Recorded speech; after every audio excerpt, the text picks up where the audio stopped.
Ces vautours pourront faire jusqu'à 3 mètres d'envergure et atteindre les 7 kilos une fois à l'âge adulte. 2 poussins de gypaètes barbus ont été réintroduits fin mai dans le massif du Cinto par le parc naturel régional de Corse.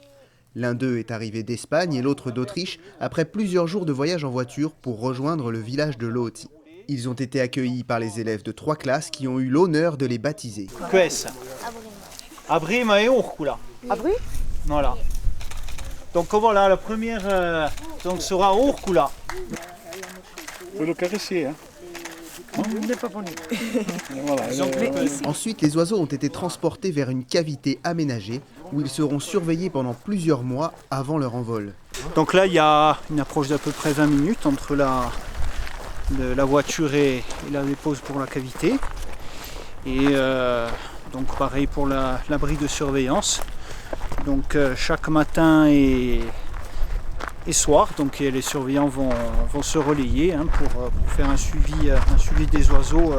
Il y a tout le trajet depuis le centre d'élevage donc par bateau, le temps en voiture, donc, et puis ensuite la latence, je dirais, entre le moment où il va être présenté au public et où il va être placé dans la cavité.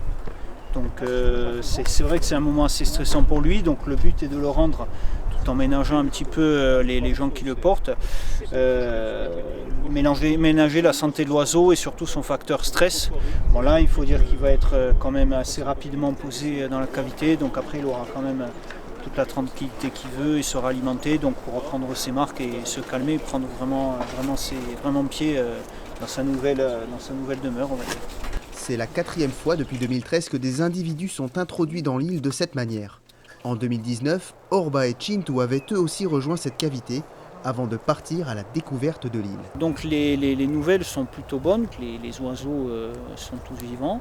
Il faut savoir que c'est des oiseaux qui sont équipés de balises GPS, donc on peut les suivre pendant une longue période. Nos oiseaux se portent bien, ils ont été de partout sur l'île, hein. Ils ont pu quand même, dans les premières années, c'est vrai que ça bouge quand même beaucoup.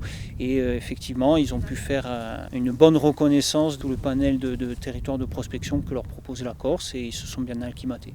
En Corse, la population des gypaètes barbus est en difficulté et vieillissante. Les raisons sont multiples. On avait 10 couples en 2009 et aujourd'hui en 2021 on est à 4 couples reproducteurs, donc ce qui est quand même assez peu. Il n'y a pas de facteur prédominant, mais il est vrai que depuis les années 50 il y a une baisse du pastoralisme en Corse, surtout de l'estive.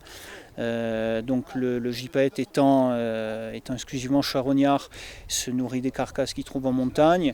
La ressource sauvage, typiquement de mouflons, et aujourd'hui en nombre depuis assez longtemps en nombre insuffisant. Donc c'est une espèce qui est très liée aux ressources domestiques. Ces plans d'action devraient permettre à terme de pérenniser l'espèce dans l'île et de favoriser le brassage de la génétique. Un élément essentiel pour garantir un taux de reproduction suffisant afin de maintenir les populations de gypaètes barbus en Corse.